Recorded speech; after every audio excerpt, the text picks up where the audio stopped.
like you, I was a sensitivity denier for most of my life. I did not realize I was sensitive, and it led me to no end of problems that I didn't know that about myself. I think especially as a boy growing up, you're kind of told not to think of yourself as sensitive and not to be sensitive. So for a long time, I did not understand that when I would start to lose my focus at work, start to feel really stressed out for no apparent reason, feel that sense of anxiety, start to get kind of tension headaches, that's not just because you've been physically sitting at a desk too long, right? It's because of the overstimulation. So know your own signs. Andre is the author of the book we're going to talk about tonight, Sensitive, The Hidden Power of the Highly Sensitive Person in a Loud, Fast, Too Much World, and the co-founder of Sensitive Refuge, the world's largest website for sensitive people.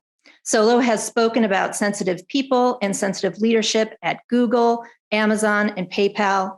He writes at Quartz, Psychology Today, Forbes, and has been featured in Time, The Washington Post, Oprah Daily, MSNBC, and The Telegraph, as well as numerous podcasts. A sensitive person himself, Sólo believes that the world needs more of what sensitive people have to offer. Welcome again. And for anybody who has not had a chance to read the book, it has only been out for a few weeks. I believe it came out in February.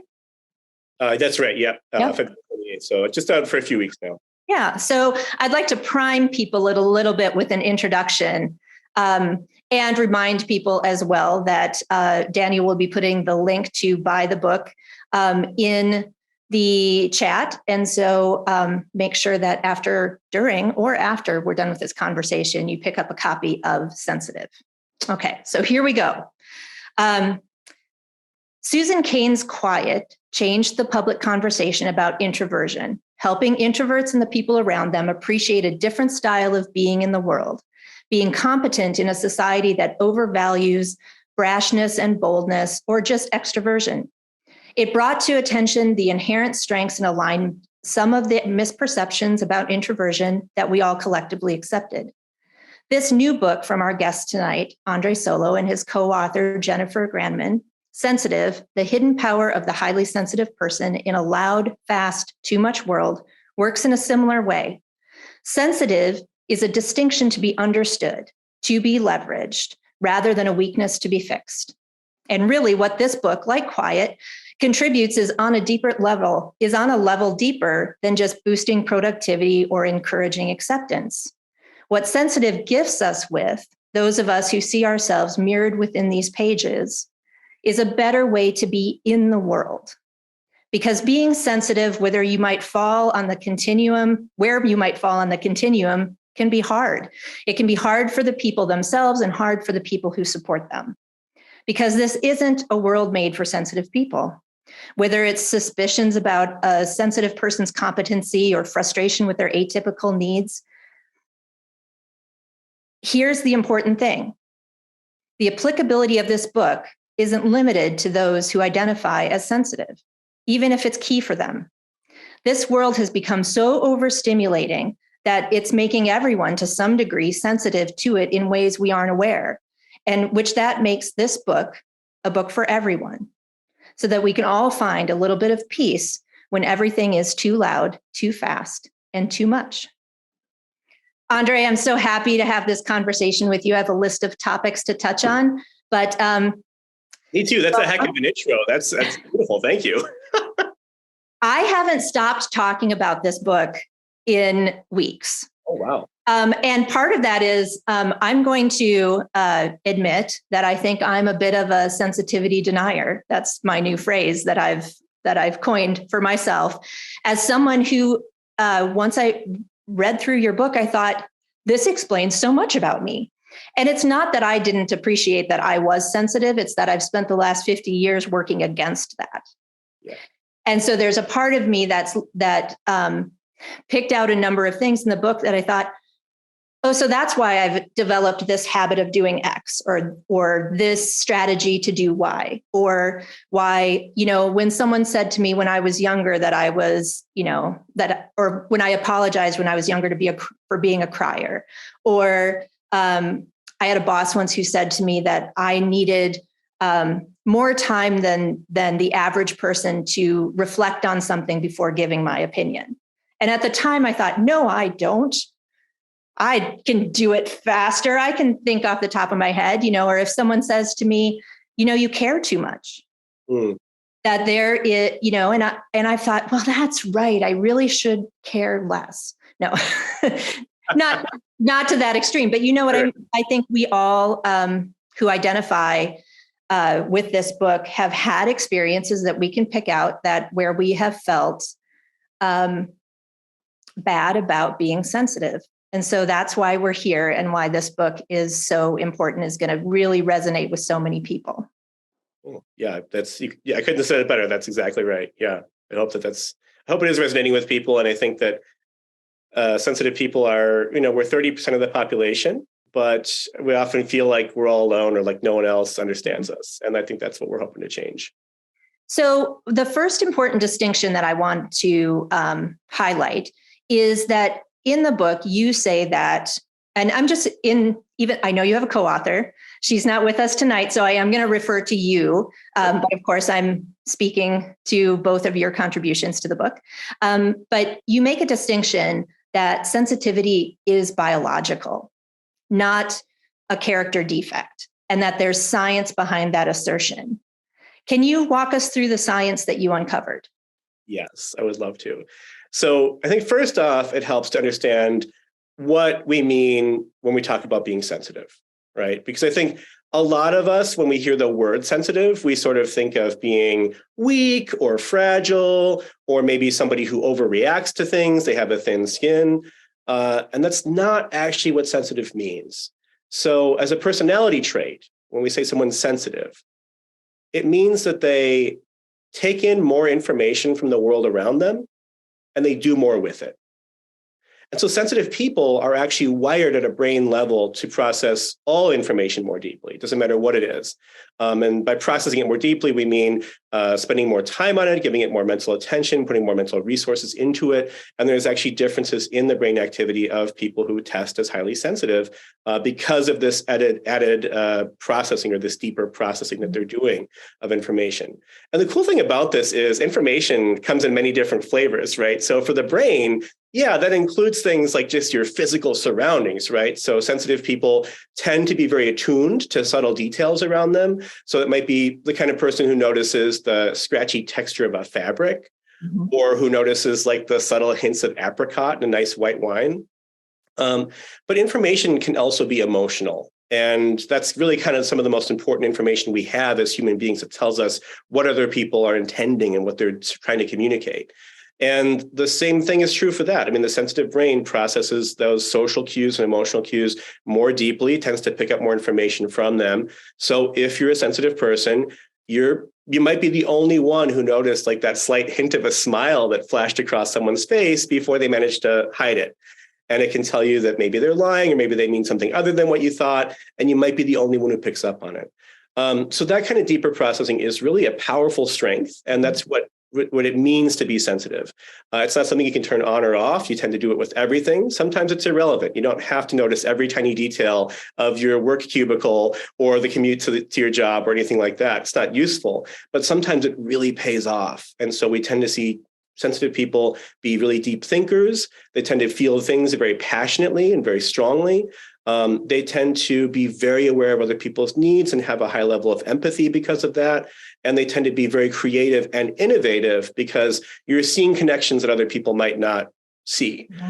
So that's really what sensitive is. And in terms of the science behind it, in terms of it being genetic, I should say, I think a lot of times we assume that if someone is sensitive, it must be that something happened to them, right? Like, oh, well, why did you get that way? But again, if we put aside the idea that it means they're weak, right? Because a sensitive person on average doesn't mean they're anxious. It doesn't mean they're nervous. It doesn't mean they've been traumatized. It just means they process information more deeply. that does tend to be largely genetic. And, strictly speaking, by the numbers, it's almost 50-50. We know this from twin studies. If you have identical twins who have the same genes related to sensitivity, but they score differently on a sensitivity test, presumably that difference in their scores has something to do with how they were raised or their life experiences after they were raised. And we know that it's almost exactly 50-50 how much of that score comes from genes versus your upbringing. But that's a little bit misleading because the two parts play different roles. And if you are a sensitive person, if you score as highly sensitive, you probably were born that way. And your genes put you in like kind of the ballpark, right? So sensitivity is a continuum, like most traits. So you could be average, which is most people. You could be at the low end, which is fairly uncommon. Or you could be highly sensitive, which is about maybe 30% of people. So nearly 1 in 3. And your genes kind of put you in one of those three camps, more or less. And then over the course of your life experiences might fine tune it a bit. You might get a little bit more sensitive or like a little bit less sensitive, but you're not going to generally go from one end to the other. And scientists know this because they've actually followed children for decades in some cases to watch them grow up and see how this changes over the course of a life. So I guess that's kind of the basics. I think one of the things that's interesting when we reclaim words that maybe a lot of people have assumptions about, when we use the word sensitive, it does carry some weight. As I mentioned before, it can imply that someone cries easily, or it can imply that someone's feelings are hurt easily, or we think I think more often about children now who are sensitive to, as you said, certain materials, or maybe a tag on their shirt or things like that. They don't want to play with finger paint. And what does that mean? And we ask a lot of questions about that. But in actuality, I thought it was really interesting that you broke down and listed the 9 human sensory systems, because we think that our senses are only the 6 or 5. What am I saying? Yeah. All of a sudden I was like, wait, usually sense is something completely different. Okay. You break out all of the human sensory systems. And I'm apparently thinking of the Sixth Sense movie, or our own Sixth Sense. And maybe that's the other stuff we're talking about, is this sensitivity, right? But with the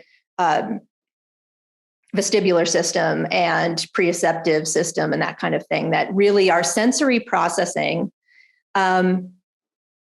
happens all the time. And I don't think because it is so subconscious, we don't understand that we're processing with all that full system at all times. Yeah. And so then you go into an analogy that really simplified things for me. And it's the one that I've been sharing with everyone, is that the difference between the people who are highly sensitive and perhaps average or on the lower end have different size buckets. And that for sensitive people, their buckets fill up much more quickly, while someone who might not have as much sensitivity, they may fill their buckets more slowly. Can you talk a little bit more about that, probably in a more coherent way than I just did? No, that's coherent. Yeah, I love that. You're exactly right. I mean, we live in a world where we're being bombarded by constant sensory information, and that the amount of information we take in has crept up over time. Even as far back as 1903, the sociologist Georg Simmel gave a lecture in Dresden, Germany. And the point of the lecture, the point of the entire series was, let's talk about the glories of modern life and all this progress we're having. And Simmel just threw out the script and he said, no. Let's talk about the effect all of this is having on the human mind. And he gave at the time a very kind of unheard of theory that there's a limit to how much human beings can process. Mm-hmm. And he said we have a limited amount of mental energy. That was his term. And everything you do throughout the day takes up a little bit of it. And part of you, like one side of you, the part that's driven by achievement, and I have to hit this deadline, you can push through even when you're running out of mental energy. You can do that. But the other part of you, this very human part of you that's about your connection to other people, your sense of empathy, your feelings, your enjoyment of life, your spirit, you might say, that side of you, it can't keep up. Like it costs you something. And really what Simmel was saying was that humanity is too sensitive to, as a species, to just endlessly be on. And in his time, he was talking about things like, okay, now we have electric lights starting up and it's keeping us up later. And there's, you can go out late at night and do all these things. And there's a streetcar and you're packed in with all these people and you're rushing here and there. And the world was just getting busier and more crowded and louder. But today we have all of that he had, but we also have, of course, everything digital. So we're attached to a device that just is nonstop notifications. You open it up and it's endless streams of information, some of which you want to look at. I get addicted to TikTok very easily. And some of which is like, for the first time ever, your boss can text you at 10 p.m. and you kind of might feel like you have to respond, even if the policy is don't respond till the next morning, right? That just wasn't possible in Simmel's time unless they literally sent a courier to bang on your door, right? Which is probably a pretty big emergency. Right, so right. We just have all this information, and we have a limit. Everyone has a limit because the brain does. It gets worn out processing all this. Every single shred of information takes mental effort to go through. And because sensitive people have that great gift of deeper processing of, I'm going to put more time, more energy into each little piece of information. The one downside that comes with the trait of being sensitive is you get overstimulated easily. Mm-hmm. So if you're in an environment that is very loud, very crowded, very hectic, if you're being rushed, if the environment is just emotionally intense, you can quickly hit your limit, even if other people might not.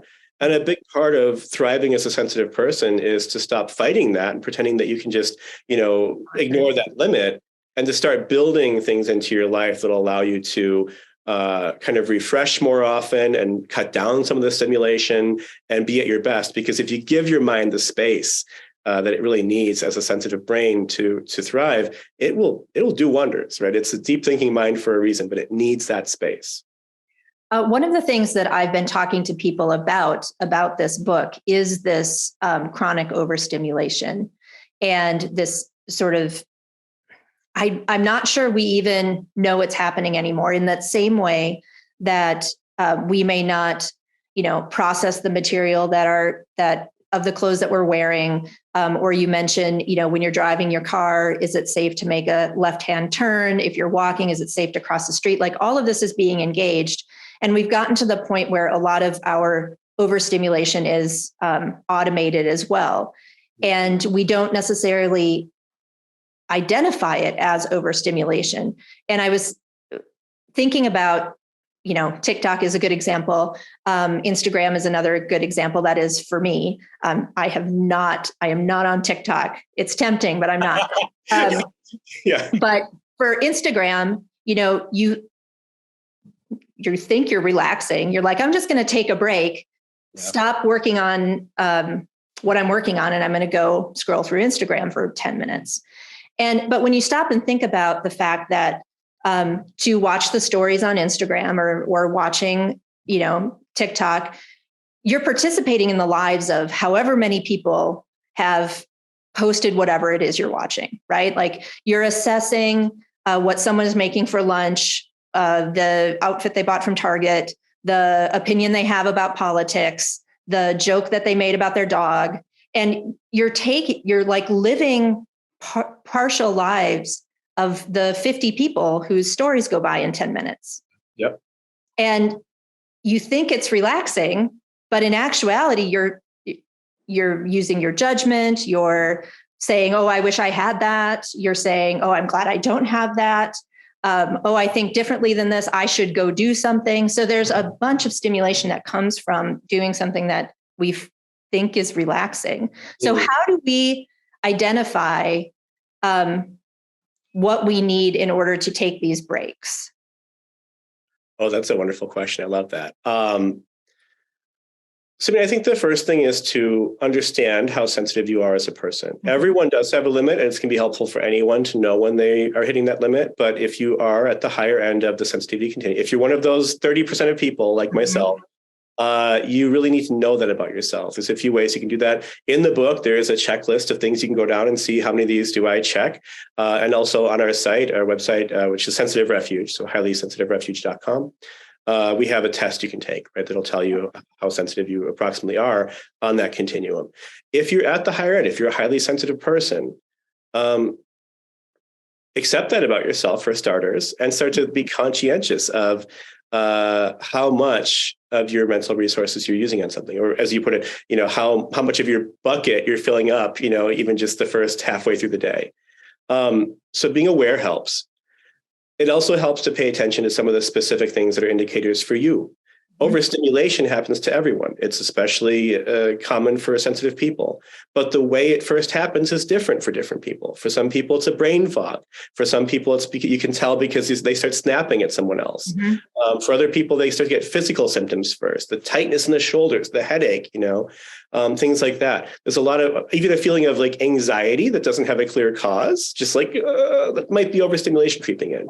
So start to pay attention to it yourself. No, I'm like you, I was a sensitivity denier for most of my life. I did not realize I was sensitive, and it led me to no end of problems that I didn't know that about myself. I think especially as a boy growing up, you're kind of told not to think of yourself as sensitive and not to be sensitive. So for a long time, I did not understand that when I would start to lose my focus at work, start to feel really stressed out for no apparent reason, feel that sense of anxiety, start to get kind of tension headaches, that's not just because you've been physically sitting at a desk too long, right? It's because of the overstimulation. So know your own signs. But the most important thing, I think, that overall that anyone can do to help avoid overstimulation, is to build time into your day to process.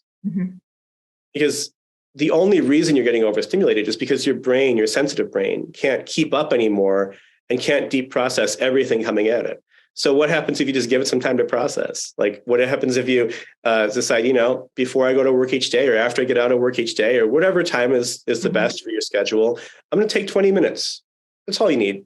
I mean, some people I think would prefer an hour. I'd prefer an hour, but 20 minutes is usually pretty doable in a schedule. And I'm going to say, take that 20 minutes. And it might be that I go in my room. It might be that I sit in my favorite armchair. It might be that I sit in my home office, whatever it is, wherever your relaxing place is. And I'm going to not do anything. You can put on music if you want, or you can journal. That helps you process your thoughts, but you're not going to have an activity going. I'm not going to look at TikTok, right? For that 20 minutes. And instead, you're just letting your mind do its thing, and it's going to start thinking things through and catching up on things. And it's amazing how in just 20 minutes of letting your mind run, you can start to feel tremendously better and re-energized. Right. And not only that, you'll start to have these breakthrough moments, because the benefit of that deep processing is you're connecting ideas, you're seeing solutions, and suddenly you realize, I bet if I offered this, that person who's really upset would actually be fine. Or I bet if I did this, we could solve that problem at work. Or I bet this would really help my kid, with that thing they're going through. And you start to have these breakthrough moments because you're letting your mind run. Give yourself the time, build it in your schedule. That reminds me of the sort of three systems that you mentioned: the threat, drive, and soothe. So you've talked a little bit here about soothe, and I'm just going to quote what you wrote in the book. Because of the powerful nature of threat and drive, we're at our happiest when we keep those two systems in check, using them only on a part-time basis. Unfortunately, and without even realizing it, most of us spend the majority of our time in these systems, and we feel justified because it is, after all, what the toughness myth demands. So let's talk about those two things. We have the three systems: threat, drive, and soothe. And we also have this toughness myth. And I think we've hinted at it already a little bit about what that has meant to us as younger people, I suppose, and how those two help inform what's coming at sensitive people. Yeah, absolutely. So the toughness myth is this idea that the answer to being overworked, fatigued, emotionally overwhelmed, overstimulated, tired, stressed out, the answer to that is to push through it. That's what the toughness myth tells us. Yep. This is deeply rooted especially in our country, with a history of being, we're rugged individuals and we're cowboys and we live on the frontier. I mean, I grew up in the Midwest. I grew up in Milwaukee. This is part of Midwestern culture, especially. It's like, we tough it out, we stick it out. And there's a value to that. Of course, there's a tremendous value to grit and being able to have some endurance and push through difficult things. That's a powerful lesson to have in your life. But you do have a limit.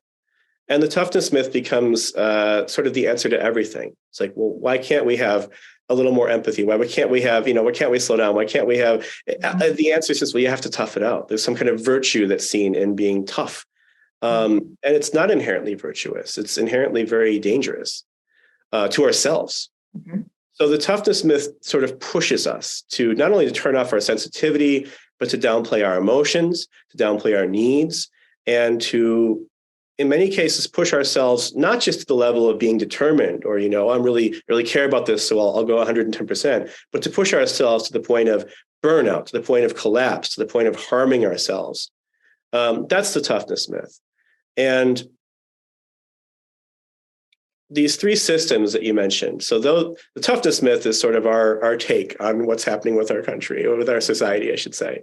The three systems you mentioned, that comes from researchers. And the idea is that you sort of spend your time in either, a lot of the time we spend our time in drive, the first system, which is you're trying to get something done.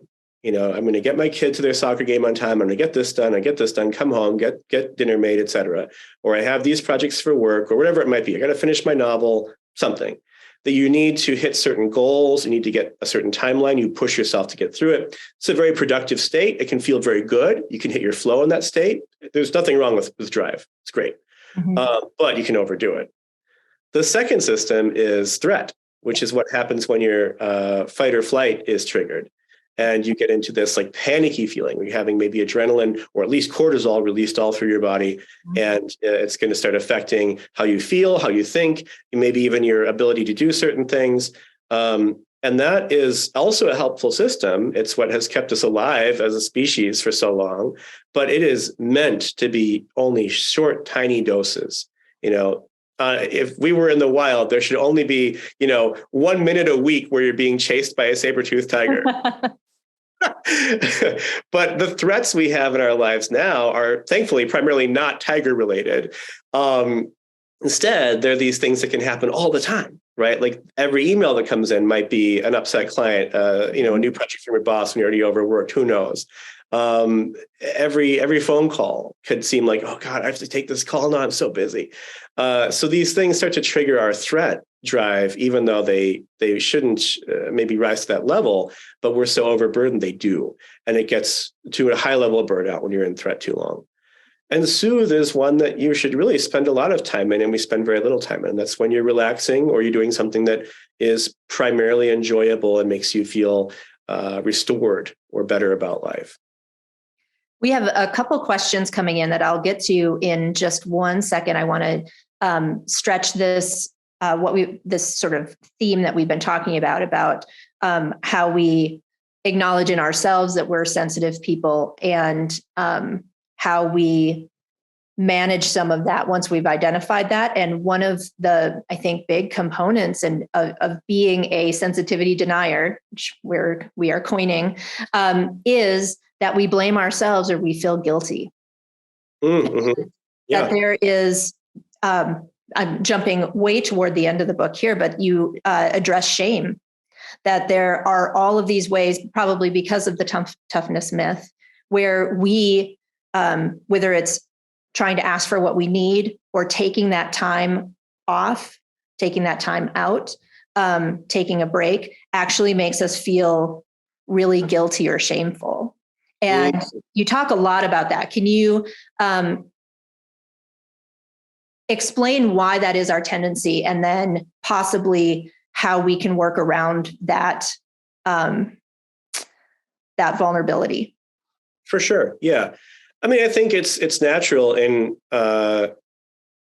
given that our culture demands so much, and given that it's seen as a virtue to tough it out. Of course, it's natural to feel shame. It's not a good thing to feel shame, but it becomes natural to feel shame if you feel like you're hitting your limit. And hitting your limit does not mean that you aren't capable of achieving things or getting things done. Oftentimes we keep performing and pushing ourselves after we really shouldn't have, because we are able to push through, but there's a point at which it becomes unhealthy. So, of course, we start to feel shame if we're not pushing through because, well, if it's virtuous to do that, then what's wrong with me if I don't, right? Mm-hmm. And it's especially true because we don't value emotions that much in our culture. Right.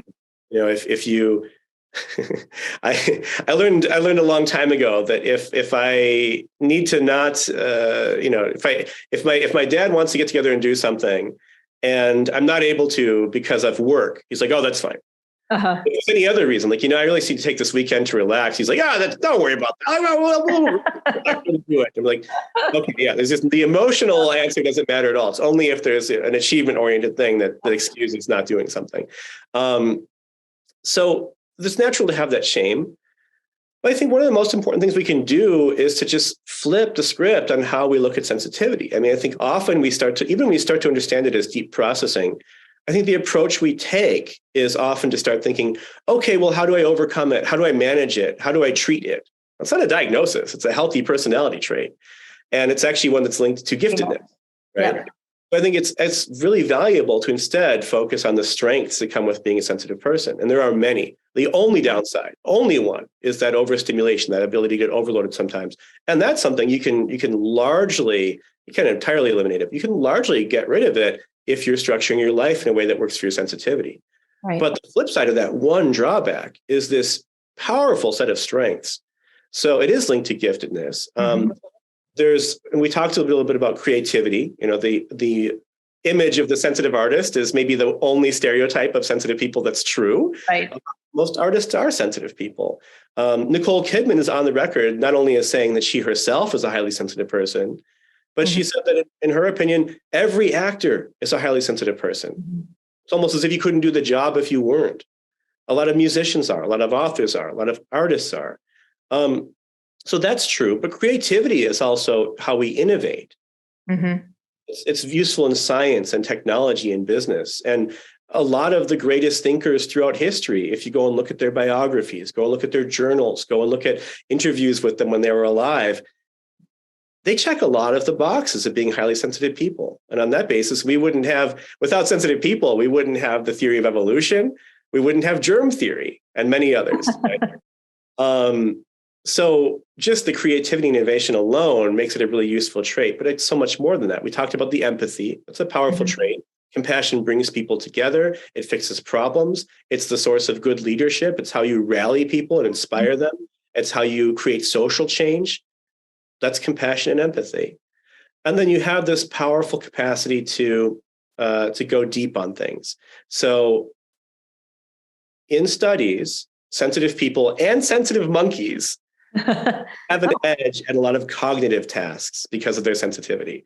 So there's one wonderful study where they actually used little fruit reward. They used pieces of fruit as snacks to reward the monkeys, and they gave them a bunch of tasks to do that were all kind of cognitive tasks. Mm-hmm. So things like, there's a pattern, and every time you figure out the pattern and hit the button or whatever, you'll get a treat. If you get it wrong, you won't. But the pattern changes after a while. So how long does it take you to switch from doing the old pattern that got you fruit that's no longer working to getting the new pattern and figuring out, oh, this is how it works now? They also did predictive tasks, like they would do gambling tasks and, see how much fruit the monkeys could win by successfully predicting outcomes on things, and a variety of others. And the monkeys who, based on their genes, are the ones who are most sensitive, consistently racked up more fruit snacks than the other monkeys. They just hoarded this fruit, they didn't hoard it, their monkeys ate it immediately, but, they just were racking it up. And getting out ahead. And the same thing is true with studies in human beings. And of course, we don't have to rely just on the genes with human beings. We can also give a sensitivity assessment where you answer a large number of questions, and we can tell pretty well how sensitive you are. Sensitive people tend to be better decision makers. Mm-hmm. Thinking through things pays off. Right. Not always. Sometimes making a quick decision, shooting from the hip, sometimes that pays off, and the sensitive person who's still thinking about it might, miss out on something. Mm-hmm. But by and large, on the average, that deep thinking, that extra time you put into it, it actually comes out ahead over the people who shoot from the hip, over the quick decision makers, over the decisive people. And even in a wonderful computer simulation that was done of natural selection, they basically programmed all these little, I guess you call them creatures, these little units in this simulation to respond to their environment in different ways. Some would behave more like sensitive people or sensitive creatures. So they would spend more of their energy, more of their resources, retaining information about things they figured out before. and, how to get certain resources in the environment or where things were located or things like that. And others were a little more conservative. They're like, I'm going to remember some important information, but I'm not going to sit here kind of, overstimulating myself, using up all my energy on every little detail. And over generation after generation, the sensitive creatures came out ahead. They actually won natural selection and just racked up more resources than the competitors. So there's a reason why highly sensitive people are not 1% of the population or 2% of the population. They're 30%. It's because it's a very adaptive trait. It's something that keeps individuals alive, and it keeps our families or our groups alive as well. It keeps our species alive because you're not just making those good decisions for yourself. As a sensitive person, you do score higher than average on empathy. You have a strong sense of caring about other people's needs. So the same person who's figuring out, here's how we can get more resources, is also, if you're a sensitive person, likely thinking, here's how I could use that to help other people too. It gets you ahead, right? Gets everybody ahead. So it's a really valuable trait. You should never undervalue your sensitivity. If you are a sensitive person, it is one of the greatest things about you. And rather than shame, you should feel a sense of pride. The only worry you should have about being sensitive is, I better make sure I appear humble about it because I don't want to look like I'm showing off by being so more sensitive than everyone else. That is definitely taking ownership, right? Yeah. That reminds me, I do have a line here about leadership, and you touched on that a little earlier while you were talking, that people who are sensitive are quickly and deeply affected by their environment, and it is the very thing that makes sensitive people good leaders. And that is the, quote, ability to step into other people's experiences. And there was another line about using the analogy of being plugged in. And I felt that resonated so much with me because being plugged in sometimes means that you're overstimulated and feeling overly responsible for all the people that you are sensitive to. But at the same time, it is the thing that allows you to be multifaceted in your thinking or to be thinking outside of yourself.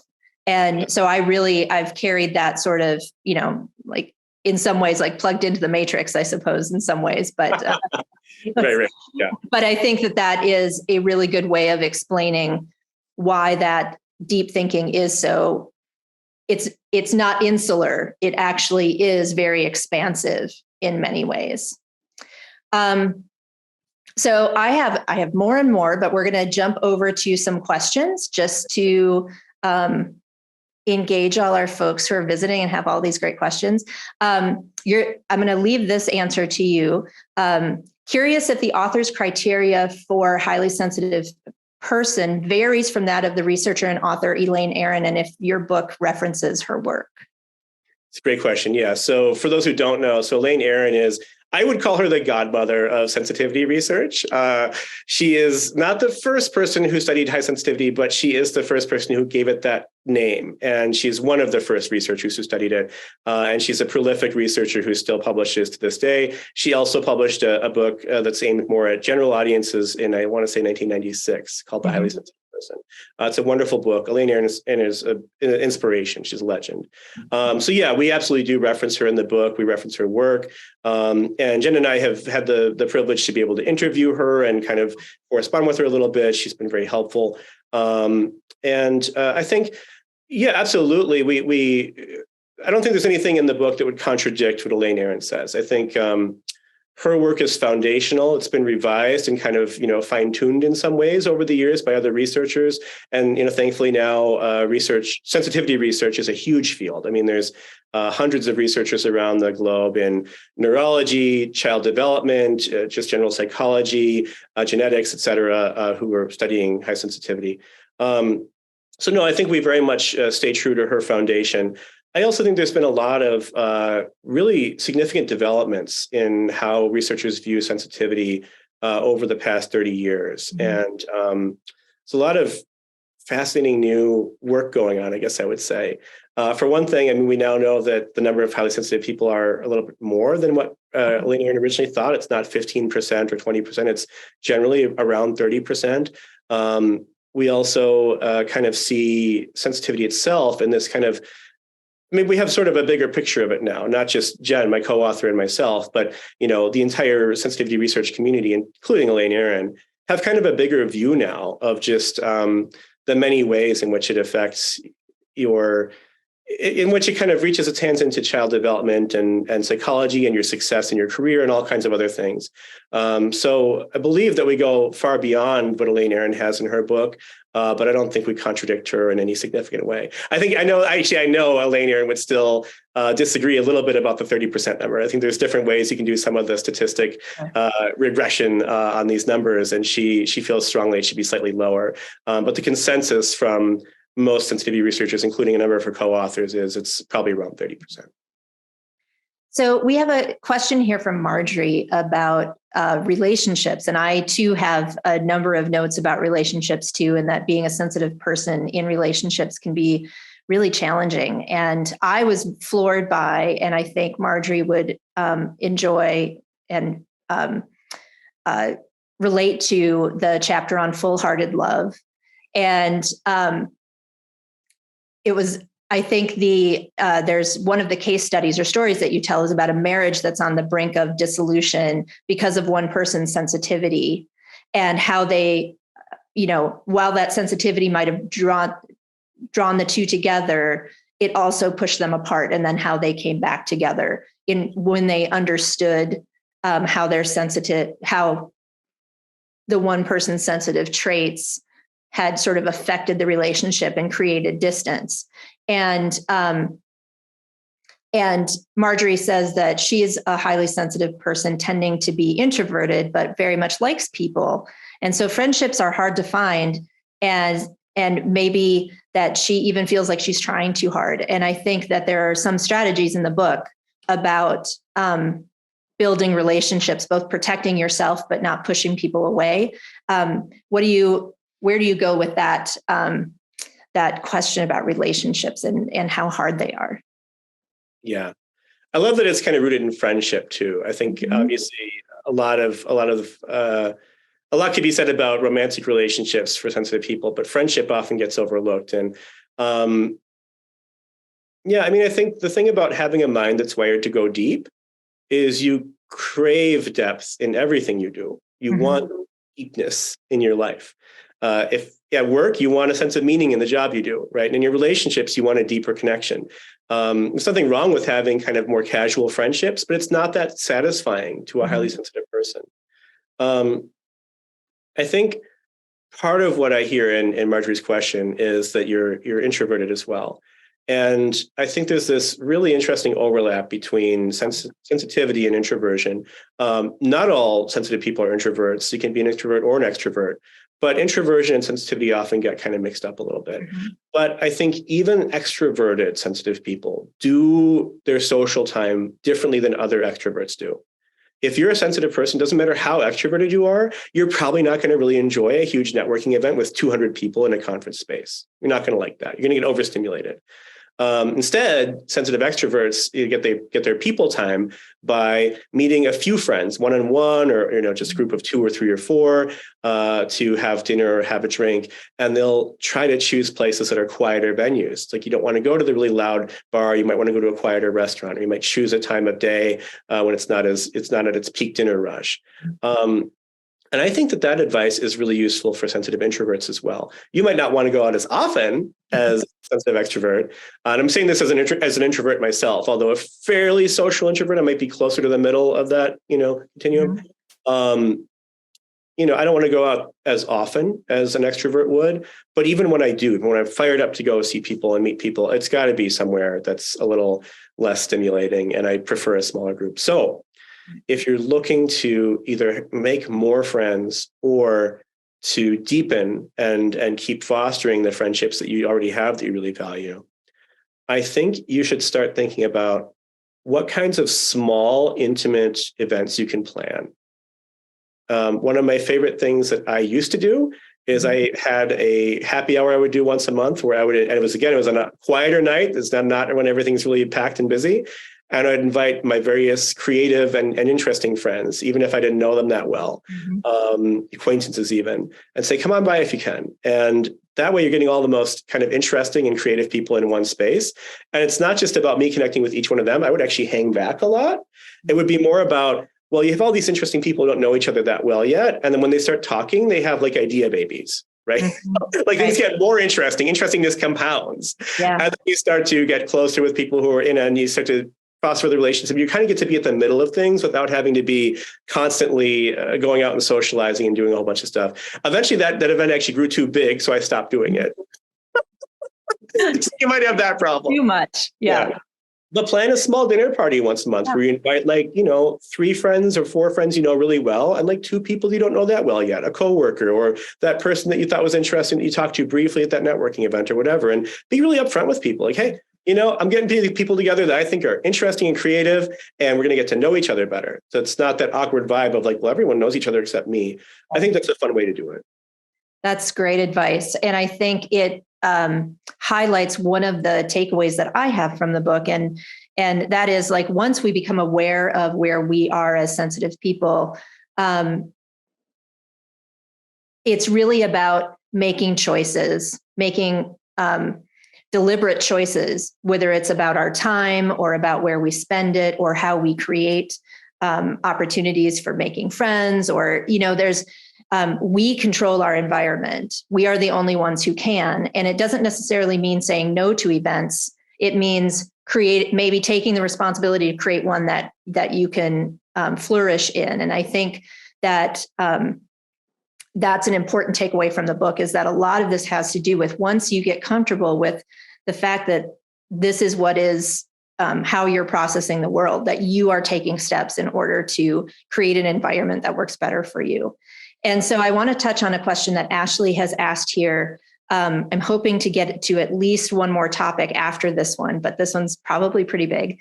But I have notes on this as well. And I think there are probably a lot of people on this call who have children. And I think Ashley, it sounds here like, might be a teacher and or is responsible for creating an environment for children.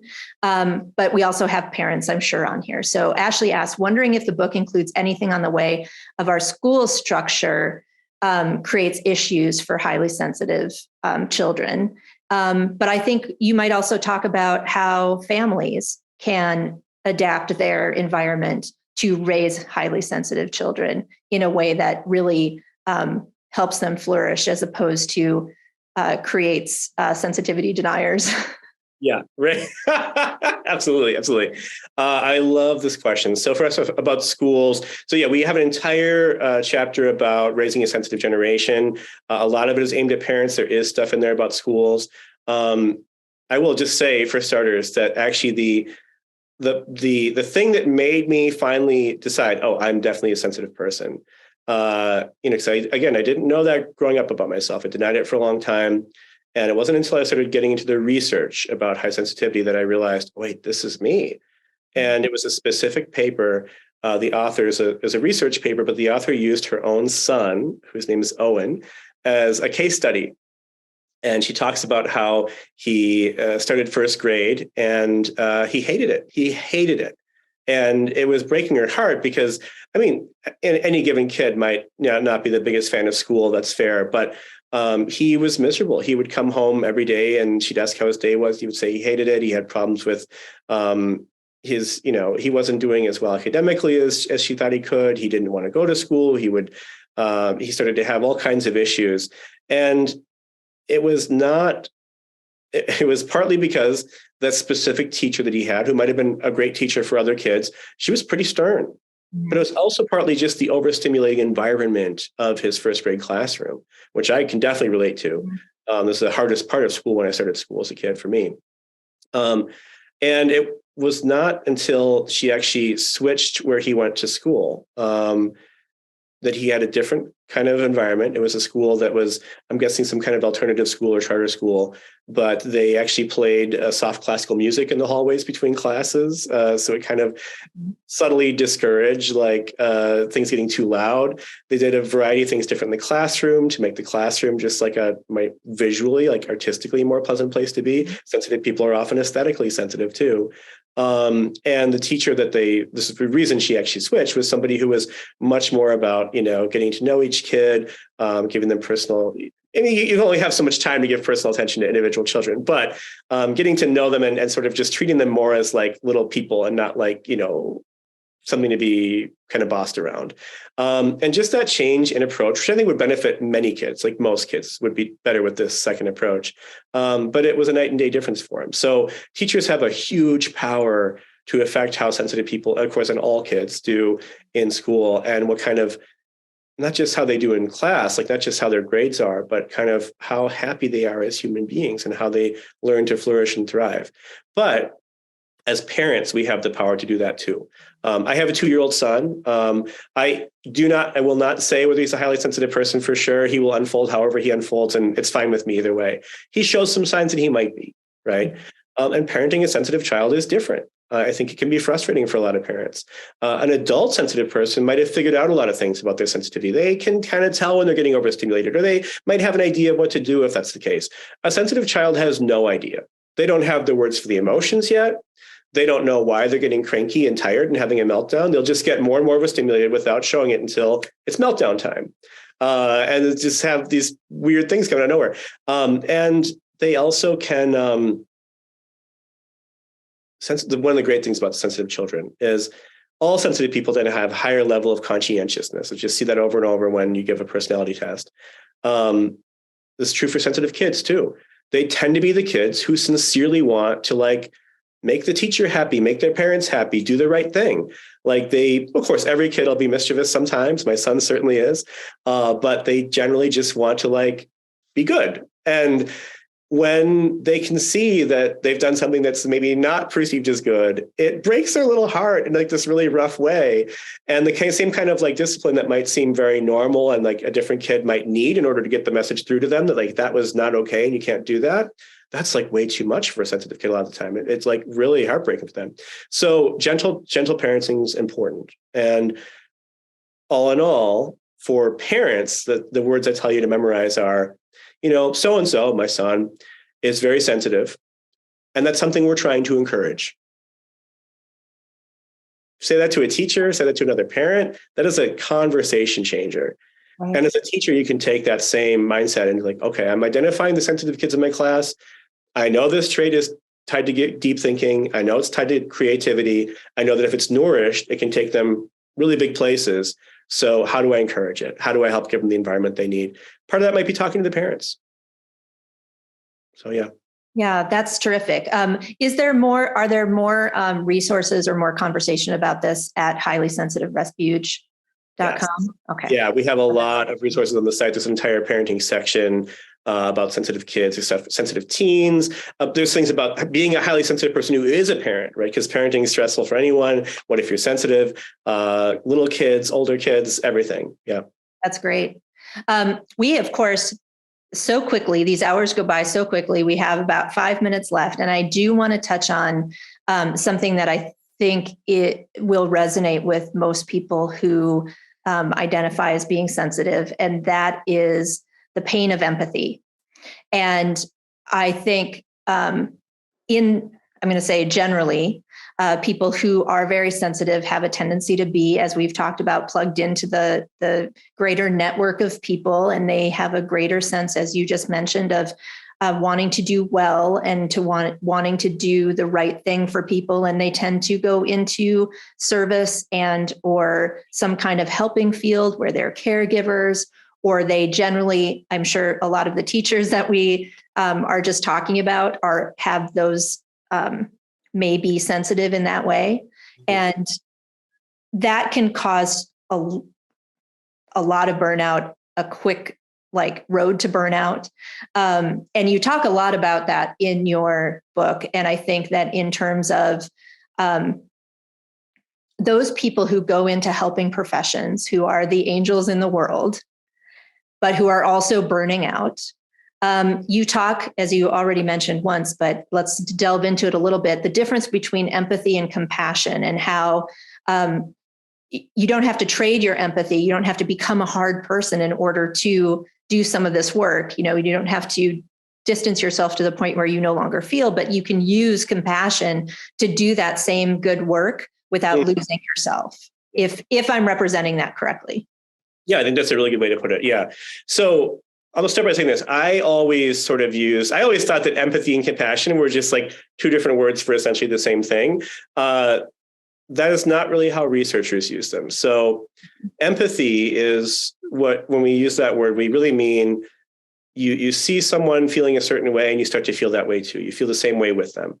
So they're crying and you start to feel sad, or they're happy. Empathy can be a really powerful, good thing too. It's not always painful. It's part of why parties are so much fun. You see a bunch of people joking and laughing. You want to start joking and laughing. You feel good too. So it's this kind of ability for us to become infected by emotions from other people around us. Mm-hmm. And it happens through social cues and emotional cues and tiny, micro expressions and body language things and the words we use and everything else. But emotions are contagious. And empathy is something that highly sensitive people score very highly for.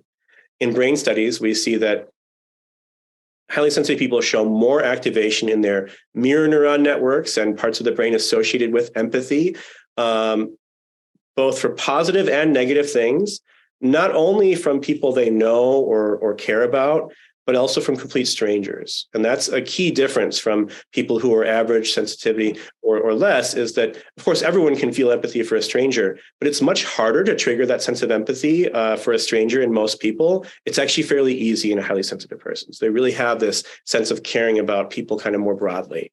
It's a cool thing, but that also means that any kind of stress, suffering, anger, resentment, anything else you see around you, even just, the other person sitting on the bus while I'm on my way to work, or that person in the cafe across from me, that can start to really get to you. You start to feel the same thing.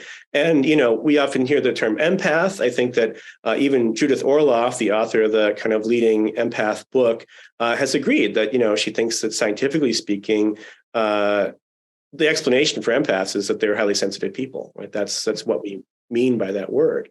So when you think of people who feel the same feelings as other people, they soak them up, that's a highly sensitive person. Not every highly sensitive person has it to that degree, but it's common. That's hard. Who wants to go around soaking up all the misery of humanity? But that's empathy. And compassion is something different.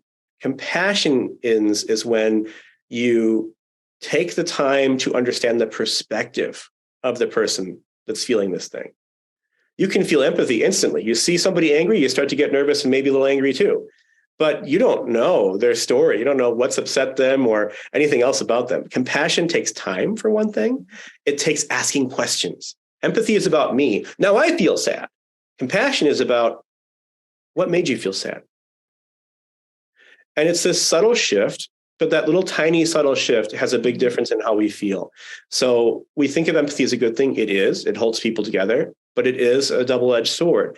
When you feel empathy for someone else who's going through something difficult, we know that your heart rate starts to go up. Your breathing becomes faster. You release cortisol, the stress hormone in your body. You become tense. And there's a desire in many cases to want to get out of there, right? Empathy can actually move people farther apart because unless you're my very close friend and I'm really going to give you the benefit of the doubt and sit here and talk you through something, a lot of times you're just like, I don't have the bandwidth for this. Like, I'm sorry you feel that way, but got to go. That's the downside of empathy. But compassion brings us closer. When people start to practice compassion, their heart rate slows. They become calmer. Their brain activity becomes calmer. And their breathing becomes slower and deeper. And the focus is not on themselves and how they feel. The focus is on the other person. And the two people start to become closer. They start to kind of lean in toward each other. And it's really just that subtle shift of starting to think about what's their perspective, what do they need, how did they get here? And you do that, if possible, by asking them questions and talking about it and really listening more than anything. And that's how you escape all kinds of things that people use to get rid of the discomfort of empathy. Toxic positivity comes when you don't want to listen to the person's story. You want to just say something that feels better and get out of there, right? So you can get past that. You can get past that sort of difficulty of absorbing emotions. When people practice compassion, empathy isn't so hard anymore. Suddenly you don't feel that burned out or overwhelmed by somebody else's negativity. You're starting to understand it and you're starting to help them with it. That's a powerful shift. That's incredible. And I think that, I mean, I think my heart rate just lowered even having you talk about it. Like just knowing that there's a different, there's a way to frame doing good in the world where you don't feel like you're going to be drained by it, but instead we can really ask what the other person needs or ask what they really are feeling and not try to intuit it ourselves, because we have a tendency to do that because we're sensitive people. Absolutely. Yeah. And that's great. Oh, sorry.